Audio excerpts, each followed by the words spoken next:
Okay, welcome to the video where we get cracking with standard 4 duties to employers. This is 4A, so covering loyalty towards the employer, your employer, that is.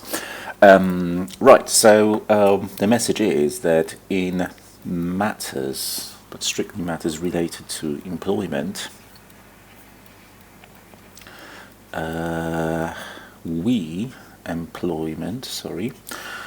we as members and candidates must act for the benefit of the employer, although later I'll be absolutely emphasizing that employer interests do not come above client interests. Client interests first, then employer interests, but we must act for the benefit of the employer.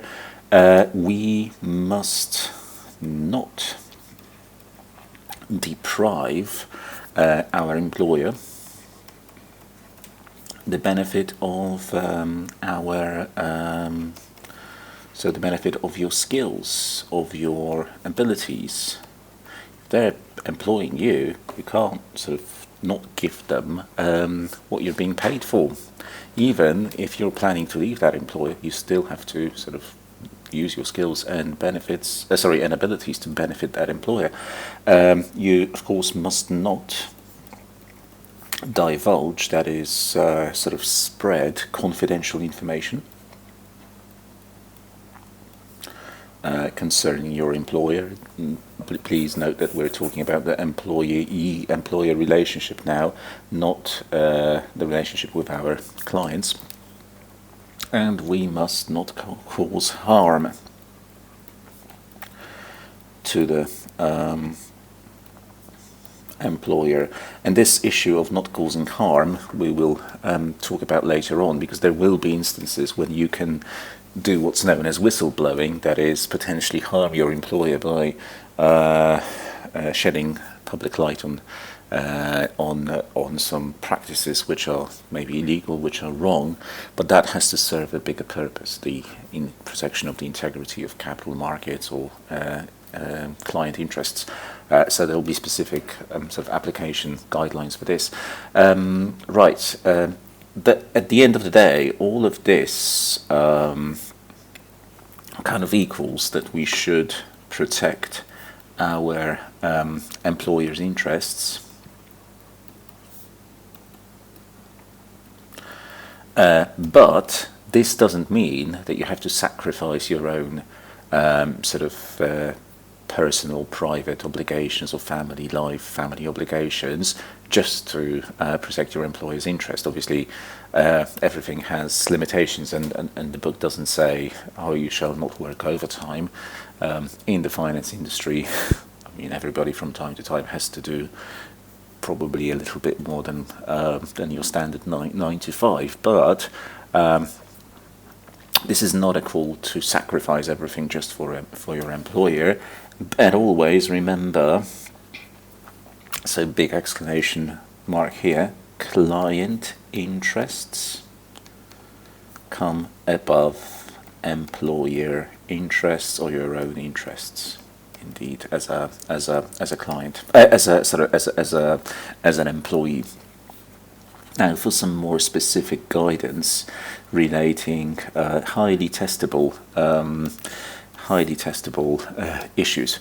Right, one is independent practice, and this standard is very nice because it features plenty of examples where these concepts get illustrated with sort of scenarios.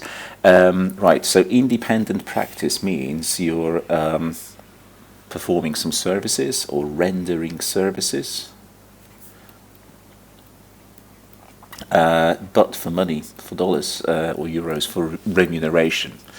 The idea is, if you're employed by somebody, you shouldn't independently, and we're not saying you shouldn't independently do anything else and do something else, but you should not, so do not perform independent activity on your own, under your own brand, for example, which competes with the employer and creates a conflict of interest.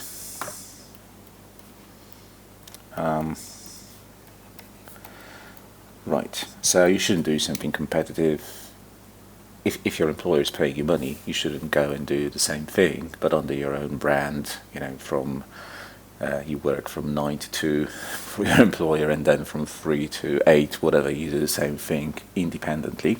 If that would create an obvious conflict of interest. Now, you may set up independent practice. I guess the idea is that it shouldn't compete, right? While being employed, but should tell your employer about it, and kind of absolutely describe the services you're going to offer, describe the details. There are some examples in the at the back of this standard where people may have may be doing for remuneration some community work, like being I think there's an example where somebody is the mayor of some town. They shouldn't take on such a job without getting the consent from the employer, because the other bit is may not. You should tell your employer and describe details of the services, and may not start rendering those services until actual consent is received from the employer. So let's say you work for a law firm, or you work for a finance firm, but you have ambitions to do, to become a psychologist. You complete a degree and you want to do that, after hours. If you want to set up such a practice, you can't just claim, oh, it's got nothing to do with my day-to-day activity of being a financial advisor, hence I don't need to kind of run that through my employer. You still have to make them aware of it, inform them that you're trying to do something like this, get their okay, and only then will you be able to start rendering these services, even though they're not really competitive versus what you do in your day sort of 9 to 5 job. Now, lots of questions or lots of examples for the standard concern what happens when you leave your current employer, So please pay attention to this, because it's highly examinable. There are some very specific bits that get examined, I think, quite extensively or quite frequently. Right. Of course, people leave their employment, and loyalty doesn't mean you have to stay with your employer forever. But until the time you leave, right, you must act in your current employer's best interest all the way until the end, when you're still planning to leave. There's nothing wrong about planning, right? Taking steps to leave, attending interviews or whatever, but or maybe just setting up your own practice without starting to actually do the work. You may be looking for premises, an office, or you may be talking to potential staff who you may want to hire. That's all fine, but you have to still work in your act in your employer's best interest when doing all of that planning work. It's explicitly prohibited to take trade secrets with you and confidential info, and we'll say a bit more about that in just a moment. It's explicitly prohibited to solicit, soliciting your current employer's clients before you leave, prior to leaving. So, when you're talking to your clients, you're still employed. You're talking to clients who are essentially clients of the company you are working for. You can't kind of tell them, oh, next month I'll be running the same operations but independently, so why don't we wait with that order, sign an agreement with me independently, and that will be fine. That's absolutely wrong. You can't appropriate, so appropriating business opportunities for yourself. So this is self-dealing. If you know that next month you'll be running an independent proprietary operation and a client is willing to sign an agreement right now, you can't tell them, oh, wait a few weeks, I can give you a better deal if you sign directly with me once I've left my employer. That's prohibited. And this is something that's very often tested, or you can see this in the examples a lot, taking client lists. So a listing of clients. This is, of course, typical for advisory businesses or for account management businesses, where you've got a list of clients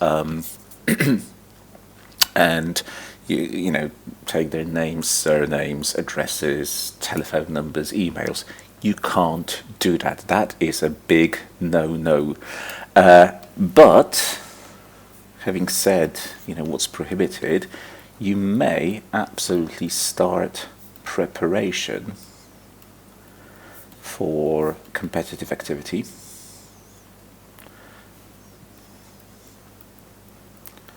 while still employed.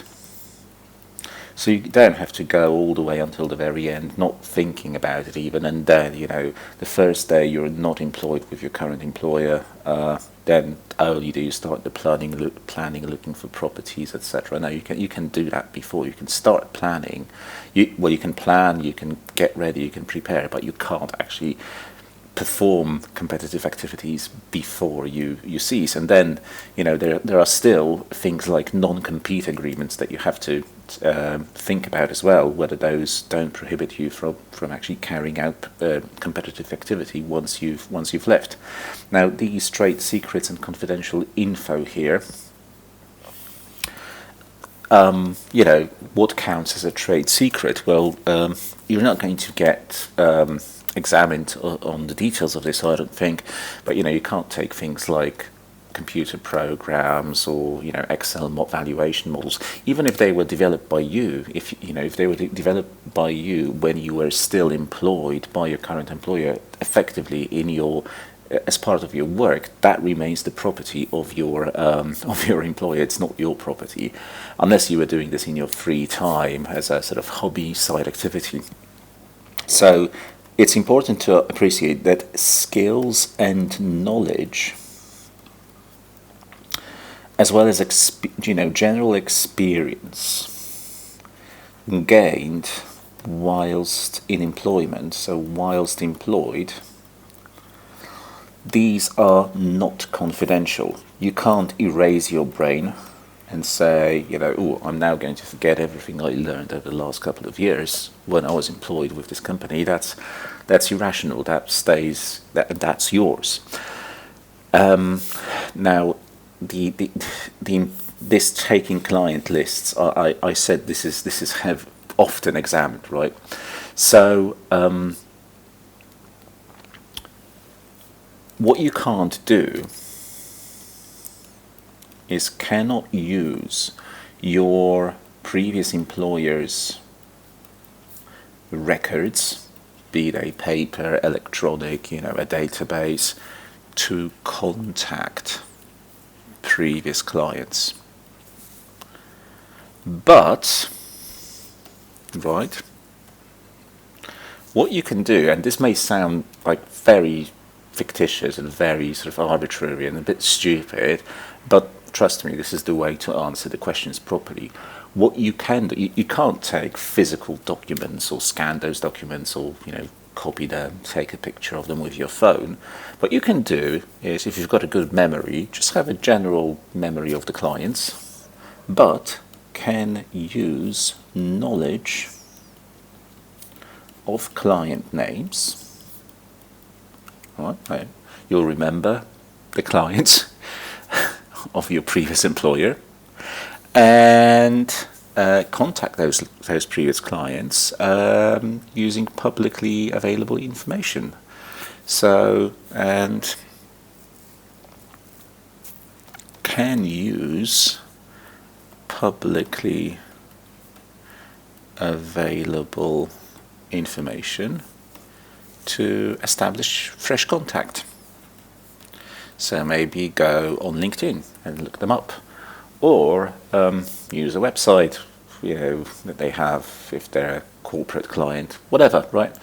But you've got to respect non-compete agreements. I mean, if a non-compete agreement says you can't go close to those previous clients, well, then even using publicly available information will not help you. And you'll be surprised how many examples there are on this, where somebody either just takes a client list from their employer, and once they leave, they start contacting those clients. That's a no-go. You can't do that. Or they're careful not to take any client lists, and then once they are established independently, they use publicly available sources of info to touch base with those clients and re-establish contact. Right, that's fine. Now the problem is these days, of course, social media accounts, because things like LinkedIn mean that you may have connections with your clients, professional connections with clients, and once you leave employment, what are you supposed to do? Sever those connections, disconnect from those people on LinkedIn, and reconnect with them?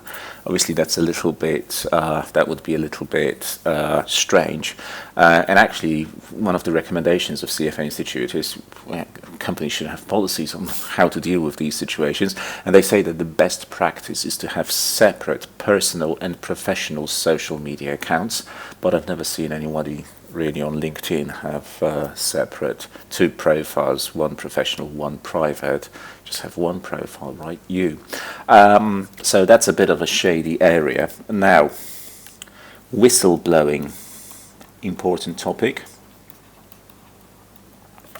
This is, kind of breaching your duty of loyalty to the client and going against them and potentially acting contrary to your employer's best interests. And the only time when you can go and whistleblow, that is act contrary to your employer's best interest, is if you're acting for some better good. And that better good is protecting the integrity of capital markets and clients' interest. So protecting the integrity of the markets and or clients' interests. This is what always comes first. Always comes first. It comes above your interest. It comes above your employer's interest as well. Comes first. And this is it's only if you're acting for this purpose can you do something contrary to your employer's interests. So, for example, whistleblow, like go and tell the world about some practices if that you think are wrong at your employer, or go and to the authorities and report. Acting contrary to the employer's interests permitted if it is clearly intended for these purposes, right? The ones that I mentioned above. And it should never be for personal gain. It shouldn't be for personal gain. If you're doing it for personal gain, that's wrong. You should be doing it to protect the integrity of the markets and client interests. Right. But always remember, the answer, if you get a question on it, will probably involve seeking legal counsel first, because it's not an easy decision to make. Now, let's just quickly talk about some recommended procedures for compliance with this standard. Now, these are recommended procedures that should be adopted at the company level to help employees be compliant. So the recommendation is that firms should have designed and adopted a competition policy, saying, what is allowable in terms of other activities, professional activities that we do outside of our work hours. What can you do? What types of practice is possible? What isn't? What constitutes? What kind of authorization you need to get in order to be able to practice independently, that kind of thing. Termination policy concerning, the steps involved in terminating employment if you're planning to leave, what you can do, what you can't do, what you have to give up and surrender to your current employer, that kind of thing. Then, incident reporting procedures. So if you think something's wrong, if you suspect unethical or illegal activity,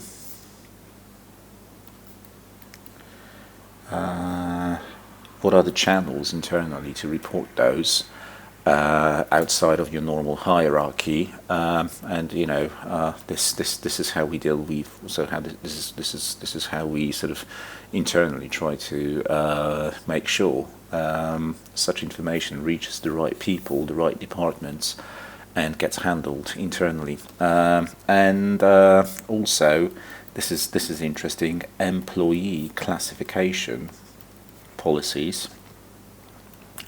This is all about duties to the employer. However, these days, lots of people are working under legal contracts which are not necessarily normal sort of traditional full-time employment. People work as subcontractors, contractors, I don't know, and we need to specify who counts as an employee versus a contractor, which may not be necessarily very easily clear-cut.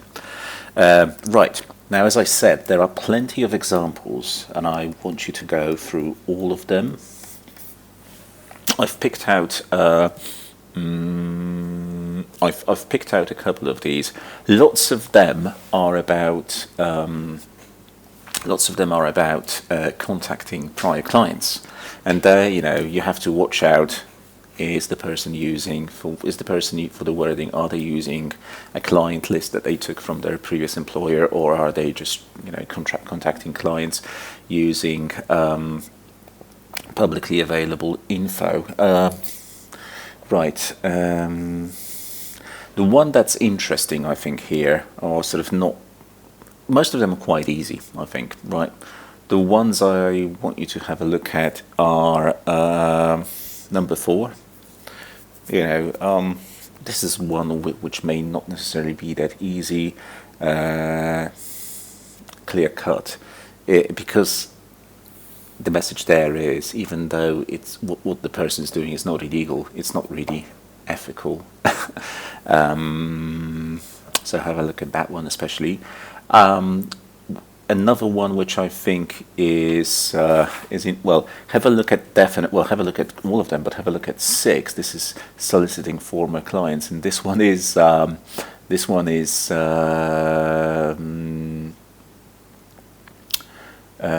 about the steps one needs to take in order to contact former clients in the proper way, let's say. And I've also labelled as interesting, or in some way important, number 8. Let me see why. Right, competing with your current employer. Right, this is something. Well, just have a look at it and see why that team of people there shouldn't respond to a request for proposal with an independent bid. They're still working for an existing employer. And even though they're planning to set up an independent practice, it would be wrong to do so. It would be unethical to do so without their employer's consent. So a nice standard, expect to get questions on it, given the vast sheer number of examples that there are here.